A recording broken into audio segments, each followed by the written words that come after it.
আচ্ছা, সবাই আমাকে অনেক প্রশ্ন করছে একটা বিষয় যে আপনি রিডিং এ কিভাবে ভালো করেছেন, রিডিং এ কিভাবে ভালো করেছেন। তো সবাই মানে অনেক একদম মানে আমি কল্পনা করতে পারি নাই যে এরকম একটা ক্ষুদ্র মানুষকে এতজন বলবেন, আজ করবেন।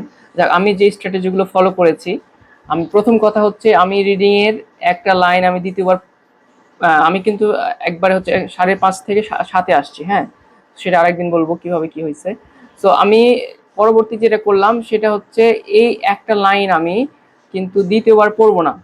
এটা আমার মেইন টার্গেট ছিল। মানে আমার প্রথমে এত কষ্ট হয়েছে, আমি মানে 10টা 12টা আমি রেখে দিতাম, 1 ঘন্টার মধ্যে আমি কমপ্লিট করতে পারতাম না। মানে আমি বুঝতেই পারতাম না যে শালা আগে আগা মাথায় কি বলে পাছা মাথায় কি বলে আমি তো মিলাতে পারি না রে ভাই। আর লিস্ট অফ হেডিং মানে আমার জম ছিল। মানে আমি লিস্ট অফ হেডিং দেখলে কান্না করতে লাগতাম, ঠিক আছে? মানে অনেকেই এটা বুঝতে পারবেন যারা করেছেন, ফেস করেছেন। তো তাদের উদ্দেশ্যে আজকে এই একটা প্যারাগ্রাফ জাস্ট আমি পড়বো আপনাদের বোঝানোর জন্য কিভাবে আমি এটা ট্রাই করেছি এবং নিজেকে ইমপ্রুভ করেছি। এবং সবচাইতে গুরুত্বপূর্ণ টাইম মেনটেন করার জন্য যে আপনাকে মাথায় রাখতে হবে আপনি একটা লাইন যেন দ্বিতীয়বার আপনাকে পড়তে না হয়। আপনি যেন এই প্যারাটা পড়ার পরে বুঝতে পারেন যে এখানে আমার কি লেখা আছে, এখন বুঝতে পারেন। আর সবচেয়ে বড় কথা হচ্ছে আপনাকে জানতে হবে রিডিংটা পড়তে হয় কিভাবে, রিডিং পড়া পড়া উচিত বা রিডিং কোন সিস্টেমে পড়বেন। দ্যাট ইজ দ্য মেইন, মানে একদম মূল ভিত্তি হচ্ছে এটা যে রিডিং পড়বেন কিভাবে। এখন কথা হচ্ছে অনেকে বলবেন যে রিডিং পড়া এটা আবার কি জিনিস, এই যে more drugs than you might think. না, এখানে অনেক হিডেন, আমার ভাষ্য মতে মানে আমি নিজে যেটা ফিল করেছি, আমি নিজে বুঝেছি, অনেক হিডেন আপনার পাংচুয়েশন মার্ক থাকবে, যেটা আপনাকে কমা ছাড়াও আপনাকে বুঝতে হবে যে কোথায় পাংচুয়েশন মার্কটা কাজ করতেছে। যেমন যেমন more drugs than you might think are derived from. That means more drugs, drugs মানে কিন্তু রসমদ এরকম কিছু না, এখানে ওষুধ বোঝানো হয়। সো এই জিনিসগুলো জানবেন। আর দেন ইউ মাইট, এই জায়গাতে দেন ইউ মাইট থিঙ্ক, এইটা হচ্ছে কি বলবো, মানে এটা হচ্ছে আমি একটু যাই হাইলাইটস করি, এটা আলাদা হবে। হ্যাঁ, হলো না? হয়েছে। দেন ইউ মাইট থিঙ্ক, এই যে দেন ইউ মাইট থিঙ্ক এই জিনিসটা যদি না থাকতো, এই জিনিসটা যদি পরে আপনি এই জিনিসটা যদি পরে নিয়ে চলে আসতেন তাহলে কিন্তু সুন্দর হয়ে যেত ওয়ার্ডটা বোঝার ক্ষেত্রে। কিন্তু এরা দিয়েছে কেন? আপনাকে ভাবানোর জন্য, যে এখানে আমি দিয়ে দিলাম তোমরা ভাবো, তোমরা মরে যাও এখন। এই যে এই জিনিসটা দেখেন, মোর ড্রাগস, এটা বাদ, আর ড্রাইভ ফ্রম হলো না? More drugs are derive from, ওই কথাটাই কিন্তু এটা। But then you might think মানে যেটা তুমি কল্পনা করতেছিলা কি হচ্ছে, or inspired by. Inspired by মানে কি? আসছে, কোনো কিছু থেকে আসছে, দ্যাট মিনস হয় না inspired by a true story. So সেই রকম ইন্সপায়ার্ড বাই। তো ডেরাইভ ফ্রম মানেও কাম ফ্রম। সো এগুলো হচ্ছে কি আপনাকে সিনোনিম জানতে হবে। কাম ডেরাইভ মানে হচ্ছে ডেরাইভ ইউজ করেছে ওরা, বাট এটা যদি আমরা সহজ ভাষায় বলি কাম ফ্রম।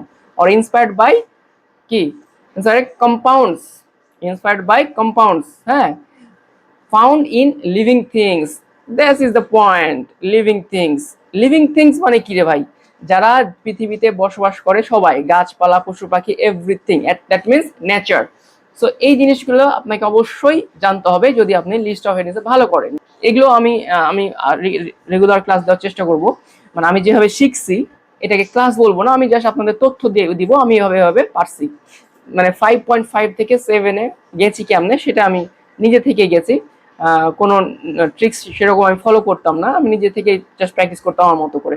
যাই হোক, তো এবার তাহলে এই লাইনটা মানে কি দাঁড়ালো, যে more drugs than you might think, then you might think ফেলে দেন, more drugs are derive from or inspired by compounds মানে elements found in living things. মানে ফাউন্ড মানে কি, খুঁজে পাওয়া যায়, মানে নেচারে। Looking to nature for the soothing and curing of our ailments মানে আমাদের কি রোগ রোগের, এলিমেন্টস মানে রোগ। হ্যাঁ, আর এই যে সুদিং আর যে কিউরিং একই কথা ধরে নেন। তো এগুলো হচ্ছে কি অ্যাডজেক্টিভ, অ্যাডজেক্টিভ যত পারবেন অ্যাভয়েড করার চেষ্টা করবেন এই সব জায়গাগুলোতে। অ্যাডজেক্টিভ আপনার জীবন তেনা করে দিবে। সুদিং এর জায়গায় আপনি যদি শুধু কিউরিং জানেন তো হ্যাঁ, কিউরিংটাই আপনার ভালো। আমি সুদিং মানে জানি না, আমি ধরবো না। তো আমার কিউরিং আর সুদিং কথাটা মানে একই রকম। একটাতে হচ্ছে কাম, মানে এটা যে কিপ কাম, আপনাকে শান্তশিষ্ট করবে, আর কিউরিং মানে তো জানি। সো বিষয় হচ্ছে এরকম। তাহলে আমরা কিভাবে রিডিং পড়তে হয় এটা কিন্তু এখন জানতেছি, যে আমরা কিছু জিনিস অ্যাভয়েড করব যেটা আমার জানা দরকার নাই, যেটা না জানলেও আমার চলবে, সেটা আমরা এত প্যানিক খাবো না। আওয়ার এইলমেন্টস ইজ কি বলছে, নাথিং নিউ। এই যে এইলমেন্টস কথাটার মানেও কি, আমরা হয়তো জানি না, বাট একটা ভাইব আসছে না এখানে যে লুকিং টু নেচার, মানে আমরা কি নেচারের দিক থেকে যদি পাই বা দেখি, তাহলে কি for the soothing and curing, এই যে কিউরিং একটা ওয়ার্ড যদি জানেন আপনি, কিউরিং, তাহলে আপনি কিন্তু বুঝে যাবেন যে এই পুরো ওয়ার্ডটার মানে কি, এই সেন্টেন্সটা মানে কি হতে যাচ্ছে। কিউরিং দ্যাট মিনস আপনি এখানে সুস্থ হচ্ছেন। কোথা থেকে? নেচার থেকে সুস্থ হচ্ছেন। নাথিং নিউ, দ্যাট মিনস আপনি এটা কোনো নতুন কিছু না। কি করছি আমরা? We have been doing, we have been doing, মানে এখানে প্রেজেন্ট পারফেক্ট কন্টিনিউয়াস টেন্স দ্বারা we have been doing it for tense of thousand of years, মানে অনেক বছর। তাহলে tense of thousand of years মানে কি? এটার মানেটা হচ্ছে যে এনশায়েন্ট যদি ধরি, তাই না? অনেক বছর আগে থেকে আমরা এটা করে আসতেছি। You only have to look at other primates. বলছে তোমার কি করতে হবে? You only have to look other primates, অন্যান্য প্রাণীকুল, অ্যানিমেলস। তো প্রাইমেটস বলতে কি? অ্যানিমাল। তাহলে সাচ অ্যাজ দ্য, এটা মাংকির কথা বলছি। ক্যাপুচুন ফাকুচুন কঠিন ওয়ার্ড পড়ার দরকার নেই, মাংকি কাহিনী শেষ। হু রাব মানে ঘষছে, দেমসেলফ তাদের নিজেকে, উইথ টক্সিন একটা টক্সিনের মাধ্যমে। সো টক্সিন দিয়ে ঘুষতেছে, কি দিয়ে ঘুষতেছে? এগুলো করা যায়, উজিং মুজিং ফুলিং, এগুলো দরকার না, এগুলো আমরা বাদ দিয়ে দিব, আমাদের বাদ দিতে জানতে হবে। যদি না জানি তাহলে এই কথাটা যে উজিং মিলিপিডিস টু ডিটির ফিটির খুটির, এত কিছু যদি পড়তে যাই তাহলে মাথা তো তার এমনিতেই কাটে যাবে, তাই না? 1 সেকেন্ড মিস যাওয়া মানে পরীক্ষাতে যে কি অবস্থা সেটা তো বুঝতেই পারছেন। মসকিটোস, তাহলে টক্সিন মক্সি টু ডিটার, কি বলছে, মসকিটো মানে মশা থেকে যেগুলো মানে বাঁচার জন্য এটা ইউজ করে, তারা রাব করে একটা কি টক্সিন জাতীয় জিনিস।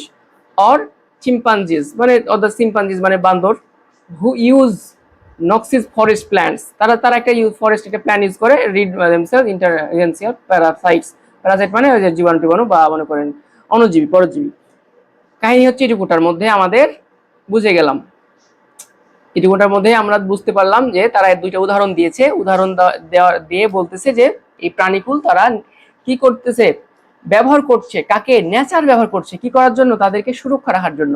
এবার আমরা খুঁজি তো, আমাদের তো জানেন যে লিস্ট অফ হেডিংস কে আমরা আগে অবশ্যই এই প্রশ্নগুলো ভালো মতো কি করব, পড়ে নিব, তাই না? পড়ে নেওয়ার পরে তো আমাদের এগুলো যাব, তো যেহেতু মনে করেন আমরা পড়ে রেখেছি, এখন আমরা মিলানোর পরে দেখবেন যে এই কথাটাই প্যারাফ্রেজিং হিসেবে দেওয়া আছে, প্যারাফ্রেজ হিসেবে। আমরা কখনোই চিন্তা করব না যে এই জায়গাতে যা আছে তা এই জায়গায় থাকবে। হ্যাঁ, এখানে যা আছে তা অবশ্যই থাকবে, but this is totally different, মানে কি বলবো এটাকে, মানে ওয়ার্ড থাকবে, সিনোনিমস থাকবে। তো অবশ্যই মাথা রাখবেন যে এখানকার থিংস এখানে আসবে না, সিনোনিমস হিসেবে আসবে। তাহলে আমরা যদি দেখি কি এসে আসবে, অ্যানিমাল হুইচ, এই যে এখানে বলতে এক্সাম্পলস মানে উদাহরণ দেওয়া ছিল না, এই যে দুইটা উদাহরণ পেয়েছিলাম আমরা, যে একটা বান্দর আর একটা শিম্পাঞ্জি, দুই রকম উদাহরণ, তাহলে উদাহরণ পেয়ে গেলাম। তো আমাদের কিন্তু এখানে যে এই যে এগুলো যে উদাহরণ সেটা কিন্তু বলা নাই, কিন্তু আমরা জানি যে এগুলো উদাহরণ। হ্যাঁ, তারপরে বলছে অ্যানিমালস, তার মানে এখানে বান্দর দুইটার কথা ছিল, বা প্রাইমেটস, সেখানে অ্যানিমালস। হুইচ ইউজ মানে যারা কি করে, ইউজ করে। মেডিকেল সাবস্টেন্সেস, এখানে কিন্তু মেডিকেলের কিছু লেখা নাই, ছিল কি টক্সিন ছিল, ইউজ করেছিল, আর একটা ছিল যে দেমসেল অফ প্যারাসাইটস, আর এই যে ইউজ নক্সিয়াস ফরেস্ট, এই নক্সিয়াস। তো আমরা এই নক্সিয়াস কথাটা মানে ধরলাম জানি না, কিন্তু এই তো এই যে জিনিসগুলো এগুলো কি, এগুলো তো ইউজ করতেছে তাদের কি হিসেবে, তাদের মেডিকেল সাবস্টেন্সেস, মেডিকেল মানে তারা যে এখান থেকে উপকার পাচ্ছে তাদেরকে আমরা মেডিকেল সাবস্টেন্সেস ওরা বলে দিচ্ছে, ডিরেক্ট কিছু বলছে না, বাট এটার সাথে এটা কিন্তু মিলে যাচ্ছে। ফ্রম নেচার, তাহলে কি নেচার থেকে তো নিচ্ছে, গাছের টক্সিন নিচ্ছে, বা এই যে এই নক্সিয়াস নিচ্ছে, সেইগুলো তো কি থেকে আসছে? এই যে ফরেস্ট প্ল্যান্টস, নেচার থেকে আসতেছে না? তো এই কথাটার এত বড় কথাটার হেডিং হচ্ছে আমার এটা। সো আমার অ্যান্সার হচ্ছে এখানে এ, এই নাম্বারটাতে আছে এই জিনিসটা লুকায়িত। তাহলে এইভাবে কিন্তু আমরা ম্যাচিং হেডিংসকে খুবই সহজে করতে পারি। আরও ইনশাল্লাহ আমি ভিডিও এসব ক্রিয়েট করব যদি আপনারা চান। আর ভিডিওতে যদি ভুল ত্রুটি থাকে অবশ্যই জানাবেন। তবে আমার বিশ্বাস আমি আপনাদের একদম ভালো জিনিসটা শেখাতে পেরেছি, কারণ আমি যে জিনিসটা নিজে থেকে চেষ্টা করে শিখেছি, আমি জানি কোথায় কোন আমার লেভেলের স্টুডেন্ট, 5.5 লেভেল স্টুডেন্টের কষ্টটা কোন জায়গাতে। সো আমি আমার বিশ্বাস যে 5.5 থেকে 7-এ আসতে যেই জিনিসগুলো আমি ইউজ করেছি 1-1.5 মাসের মধ্যে, সেই জিনিসগুলো আমি অবশ্যই আপনাদের ভালোভাবে দিতে পারবো। ইনশাল্লাহ আপনারাও আমার মতো ইমপ্রুভ করতে পারবেন। ধন্যবাদ ভিডিওটি শেষ পর্যন্ত দেখার জন্য। চাইলে ভাই ব্রাদারদের মধ্যে শেয়ার করে দিতে পারেন। থ্যাংক ইউ, আসসালামু আলাইকুম।